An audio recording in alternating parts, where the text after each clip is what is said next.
नमस्कार, बड़ी खबर में आपका स्वागत है। बांदा में अभी भी कोहराम मचा हुआ है। यमुना नदी में डूबे 17 लोग अभी तक लापता हैं। सारे बचाव कार्य लगे हुए हैं, लेकिन अभी उन्हें खोजा नहीं जा सका है। अब तक की जानकारी के अनुसार 400 निकाले जा चुके हैं। यमुना नदी के आसपास जो हालात है वो भी वर्षा के कारण बड़े बिगड़े हुए हैं। फिसलन है। एनडीआरएफ, एसडीआरएफ जैसे बचाव दल को तमाम दिक्कतों का सामना करना पड़ रहा है। मुख्यमंत्री योगी आदित्यनाथ लगातार इसके संपर्क में हैं। अपने 2 मंत्रियों रामकेश निषाद और राकेश सचान को मौके पर भेजा है और कहा, देखिए अधिकारियों से तालमेल बैठाइए और जितने ज्यादा से ज्यादा लोग इस मुश्किल से बाहर आ सके उसके प्रयास कीजिए। निश्चित रूप से यह बड़ी भयावह स्थिति है। मुख्यमंत्री ने 4-4 लाख रुपए का मुआवजा भी दिया है, लेकिन सवाल बहुत खड़े हो रहे हैं और खड़े होने भी चाहिए, क्योंकि सवाल यह उठता है कि जब पहले से जल शक्ति विभाग ने बाढ़ से बचाव के लिए आवश्यक निर्देश जारी कर दिए थे, तो उनका पालन क्यों नहीं किया गया। अगर यमुना नदी उफान पर थी तो नाव को चलाने की परमिशन किसने दे दी? क्यों नहीं उनको रोका गया? यही एक ऐसे हालात होते हैं जब हमारी प्रशासनिक व्यवस्था पर तमाम सवाल खड़े कर देते हैं। सरकार लाख चाहे, लेकिन अगर शासन और प्रशासन में वो दूरदर्शिता नहीं है, वो विजन नहीं है, तो स्थितियां गड़बड़ाएंगी और गड़बड़ा रही हैं। ये आपको भी देखना होगा। और वहां के जिलाधिकारी अनुराग पटेल ने कहा, अब इसकी जांच कराएंगे। जांच होगी, लेकिन जो हो गया है वो क्या वापस होगा? जांच होगी, रिपोर्ट बनेगी, कार्रवाई भी हो सकती है, लेकिन फिर होगा क्या? क्या लोग सबक ले पाएंगे? क्या लोग जो ऐसे मामलों में लापरवाही बरतते हैं उनको ऐसा दंड दिया जाएगा जिससे सबक मिल सके? ये भी तमाम सवाल खड़े हुए हैं और इन सवालों का भी जवाब मिलना चाहिए। दरअसल क्या है कि हमारे देश में हर जगह राजनीति काम करने लगती है और यह भी देखने की बात है। अब देखिए, उदाहरण में बिहार को ले लीजिए। बिहार में जब जो सत्ता परिवर्तन हुआ गठबंधन का, अब महागठबंधन की वहां सरकार आ गई। सवाल केवल यह उठता है कि वहां भी राजनीति, और उस राजनीति के पीछे क्या है?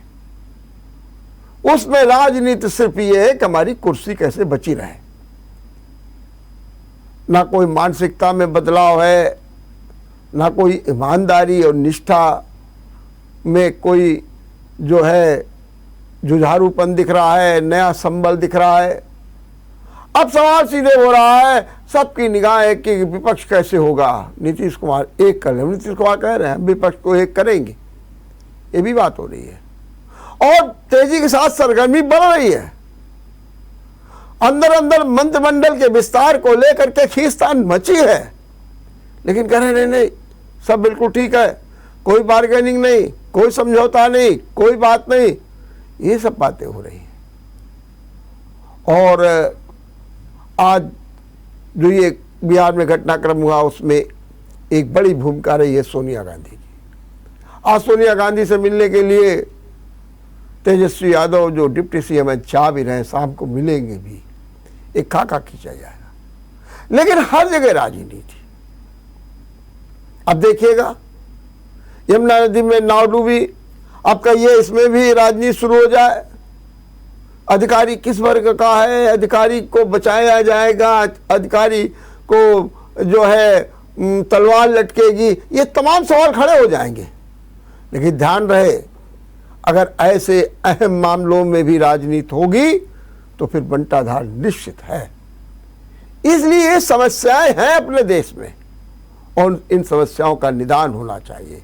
ये तो कहिए हमारी योगी सरकार है जो छोटे छोटे से मामलों को भी गंभीरता से लेती है और उन पर विचार करती है, और विचार नहीं करती है बल्कि अधिकारियों को तत्काल कार्रवाई के निर्देश देती है, जिसके कारण हम तमाम भयावह स्थितियों से बाहर हैं। वरना तो निश्चित रूप से जो मुश्किलें इस प्रदेश ने झेली हैं वो भी झेलते हैं। हम आपको चलते चलते एक खबर ये भी बता दें कि हमारे अपने कॉमेडियन राजू श्रीवास्तव की हालत में अभी सुधार नहीं हुआ है। फैंस चिंतित हैं, प्रार्थनाएं कर रहे हैं, यज्ञ कर रहे हैं, हमारे राजू श्रीवास्तव जल्दी से स्वस्थ। हम भी यही चाहते हैं, लेकिन जो रिपोर्ट्स आ रही हैं उसके अनुसार उनका जो ब्रेन है वो रिस्पॉन्स नहीं कर रहा है। हार्ट बीट ठीक हो गई है, पल्स ठीक हो गए, लेकिन जो ब्रेन को रिस्पॉन्स करना चाहिए वो नहीं कर रहा है। न्यूरोलॉजी विभाग के वरिष्ठ डॉक्टर इस बात पे लगे हुए हैं कि जो ब्रेन है वो रिस्पॉन्स करे। यही चिंता फैंस को भी है, यही चिंता परिवारजनों को भी है, यही चिंता सरकार को भी है, यही चिंता शासन को भी है, और यही चिंता उनके शुभचिंतकों की भी है, और यही चिंता अपने कानपुर की भी है, क्योंकि राजू तो हमारे कानपुर के हैं। हमें गर्व होता है जब हमारे ऐसे प्रतिभाशाली लोग राष्ट्रीय स्तर पर चमकते हैं, ज्वाजल्यमान नक्षत्र की भांति चमकते हैं, तो हमें गर्व होता है। लेकिन जब वो आपदाओं में आ जाते हैं, मुश्किलों में घिर जाते हैं, तो हमारी भी चिंताएं बढ़ जाती हैं। आज जो कुछ हो रहा है राजू श्रीवास्तव के साथ, उससे असंख्य लोगों की सहानुभूति जुड़ी हुई है और सबकी एक ही प्रार्थना है कि जल्दी से जल्दी ठीक हो जाए। लोग उनके परिवारजनों से, उनके मित्रों से, उनके लोगों से लगातार जानकारी ले रहे हैं और ये जानने का प्रयास कर रहे हैं कि आखिर क्या होगा। पहले तो राजू श्रीवास्तव की पल्स ही गायब हो गई थी, लेकिन उसे ठीक कर लिया गया और नाना प्रकार के उपचार चल रहे हैं। सरकार ही नहीं बल्कि हमारे एम्स के डॉक्टर भी कहते हैं कि नहीं नहीं उम्मीद है, और कहते हैं उम्मीद पर ही तो सब दुनिया कायम है। तो निश्चित रूप से हम भी यही चाहेंगे कि राजू श्रीवास्तव जल्दी स्वस्थ हों, हमारे बीच आए और अपनी उसी प्रतिभा का जो अद्भुत है उसका प्रदर्शन करें और हमें, आपको और अपने कानपुर का गौरव भी बढ़ाएं। हम लेते हैं यहाँ पर एक छोटा सा ब्रेक। ब्रेक के बाद आपका एक बार फिर स्वागत है। हम लगातार चर्चा कर रहे हैं बांदा की, जहाँ पर यमुना में डूबे लोगों को बचाने और उनका पता लगाने का युद्ध स्तर पर कार्य चल रहा है। इसी बीच हमारे साथ जुड़ गए हैं न्यूज रूम से आउटपुट हेड असहर इब्राहिम, जो ताजा अपडेट भी देंगे और अन्य जानकारी। असर भाई, आप मेरी आवाज़ सुन रहे हैं? जी। असल भाई क्या ताज़ा अपडेट है? आप तो न्यूज़ रूम में हैं, आपको जानकारी है। देखिए, ये काफी दुखद हादसा है। एक तो त्योहार राखी का, और इसके बीच में ऐसा एक हादसा सामने आ जाता है जिसमें कि 3 लोग की जिन प्रशासन ही पुष्टि कर रहा है कि हादसे में जान चली गई है। और जो प्रत्यक्षदर्शियों की हम बात हुई है, उनका कहना है कि यह आंकड़ा बड़ा है, लगभग 10 से ज्यादा लोगों ने इस हादसे में अपनी जान गंवाई है। और लापता लोगों की बात करें तो प्रशासन 15 लोगों का जिक्र कर रहा है और मान रहा है कि 15 लोग गायब हैं, जिनकी तलाश चल रही है। लेकिन इस आंकड़े को भी जो लोग हैं वो 30 के आसपास बता रहे हैं। उनका कहना है कि नाव में 50 से ज्यादा लोग सवार थे और अचानक ये नाव जो थी डिसबैलेंस हुई और पलट गई, जिसमें कि काफी लोग के अलावा 3 बाइक साइकिलें भी थी जो लोग इधर से उधर ले जा रहे थे। एक चीज और थी कि जो राखी का त्योहार है वो 2 दिन मनाया गया, आज भी मनाया जा रहा और कल भी मनाया गया। तो कुछ लोग राखी बंधवा कर वापस लौट रहे थे अपने घर और कुछ राखी बंधवाने के लिए आ रहे थे, तो दोनों इसका शिकार हो गए। और इस एक खूबसूरत त्योहार के बीच ही जो एक मातम का माहौल बना है उस गांव में, उससे बहुत कष्ट है लोगों में। और लगातार जो है प्रशासन से भी नाराजगी जाहिर कर रहे हैं लोग बीच में, क्यों नहीं इस तरीके से हादसों पर रोक लगाने के लिए तैनात कुछ लोग को किया गया था।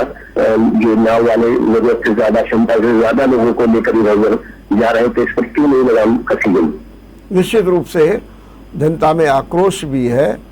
और वहाँ पर जो अगर इस समय के हालात पूछें आपसे तो क्या एनडीआरएफ, एसडीआरएफ की टीमें लगातार खोजबीन में लगी हैं, उनके सामने तमाम दिक्कतें आ रही हैं, और क्या लोगों को उम्मीद क्या नजर आ रही है? देखिए, क्योंकि पानी बढ़ा हुआ है यमुना में भी और उधर केन में भी है, माता में, दोनों में पानी बढ़ा हुआ है, पानी मटमैला भी है। और एनडीआरएफ की टीम है, एसडीआरएफ की टीम है, पीएसी की टीम है, लगभग 80 से 100 लोगों के बीच टीम है। स्थानीय गोताखोर भी है और अनुभवी जो अपने गोताखोर है वो लोग भी है जो लगातार तलाश कर रहे हैं। लेकिन पानी का जो प्रवाह है, जो बहाव है, वो काफी तेज है और जिसको देखते हुए ये लग रहा है कि इसमें अभी शायद और समय लगेगा, क्योंकि लगभग 24 घंटे होने को आए हैं और जो लापता लोग हैं उनमें किसी का कुछ पता नहीं चल पा रहा है, जिससे कि लोगों का सब्र और टूट रहा है, उनमें आक्रोश है, उनमें गुस्सा है। और हालांकि प्रशासन के स्तर पर और मुख्यमंत्री जी ने कल ही आदेश दिए थे, सब लोग वहां डटे हुए हैं, डीएम है, पुलिस की टीम है और प्रशासन लोग पहुंचे। लेकिन चूंकि लापता लोगों का नहीं पता चल रहा है तो लोग इसको लेकर थोड़े मायूस भी हो रहे हैं, निराश भी हो रहे हैं और जो उम्मीद लोगों के जीवित होने की होती है भी टूट रही है। चलिए, बहुत बहुत धन्यवाद, बहुत बहुत धन्यवाद। आपने ताज़ा अपडेट भी दिया और निश्चित रूप से इसमें कहीं ना कहीं जनता में आक्रोश है और होना भी चाहिए। क्यों नहीं होना चाहिए? नदी उफना रही है और नाव में भी 50 से अधिक लोग, साइकिलें, और उन्हें अनुमति दी जा रही है, कोई देखने वाला नहीं है, जबकि हमारी सरकार लगातार प्रयास कर रही है। निश्चित रूप से डीएम ने जरूर जांच के आदेश दिए, लेकिन मेरा तो मानना ये है कि इसमें एक ऐसी कार्रवाई होनी चाहिए ताकि भविष्य में लोगों को सबक मिलता रहे। एक सबसे बड़ी खबर और है राजनीति से। भारतीय जनता पार्टी में जिस तरीके से संगठनात्मक माहौल बना हुआ है और जिस तरीके से बंसल को हटा करके धर्मपाल को लाया गया, सवाल उठता है क्या धर्मपाल संगठनात्मक तौर से बंसल के सारे रिकॉर्ड को तोड़ पाएंगे? निश्चित रूप से वो कोई भी कारण हो, लेकिन बंसल के नेतृत्व में 2014, 17, 22 सब में एक अद्भुत सफलता मिली, तमाम चुनौतियों के बावजूद। लेकिन धर्मपाल क्या कर पाएंगे? क्या? निश्चित रूप से धर्मपाल को भी अपने इस प्रदेश का अच्छा ज्ञान है और उन्होंने कई क्षेत्रों में काम भी किया है संगठनात्मक दृष्टि से, उनका अपना अनुभव भी है। हमारे कानपुर में भी विद्यार्थी परिषद के कार्य में उनका अहम योगदान रहा है, परिचित है राज्य की परंपरा से, नीति से, स्वभाव से, शौक से, सब कुछ, और ग्लैमर से भी। लेकिन चुनौतियां हैं। धर्मपाल जी कितना सफल होंगे ये तो देखना ही पड़ेगा। लेकिन सच बात तो ये है कि भारतीय जनता पार्टी में जो धर्मपाल जी आए उनकी पहली परीक्षा 3 महीने में होने जा रही है। ये एक लिटमस टेस्ट होगा और वो क्या है, वो है निकाय के चुनाव और उनमें भी 17 नगर निगम। जिन 17 नगर निगम में 15 अभी भी भारतीय जनता पार्टी के पास हैं, 2 सीटें बसपा के पास हैं, कांग्रेस सपा तो कहीं है ही नहीं। और इसी तरीके से जो नगर निगम है, नगर पंचायतें हैं, वहां पर भी एक तरीके से बीजेपी का वर्चस्व है। क्या धर्मपाल 2024 के पहले इस निकाय चुनाव में वो धमक पैदा कर पाएंगे जो धमक पैदा हुई थी पिछले चुनाव में? यह भी एक बड़ा विचारणीय प्रश्न है।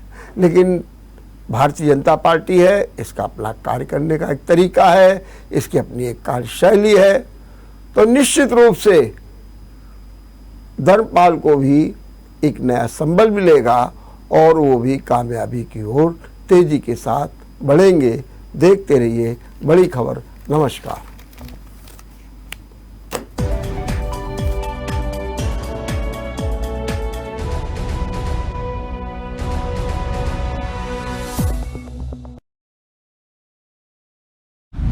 अगर आपको हमारा वीडियो पसंद आया हो तो हमें लाइक करें, सब्सक्राइब करें और ज्यादा से ज्यादा शेयर करें और हाँ, बेल आइकॉन दबाना ना भूलें ताकि हर खबर का अपडेट आप तक पहुंचे तुरंत। आप हमें इंस्टा, ट्विटर और फेसबुक पर भी फॉलो कर सकते हैं। हमारी आईडी है @JMT News।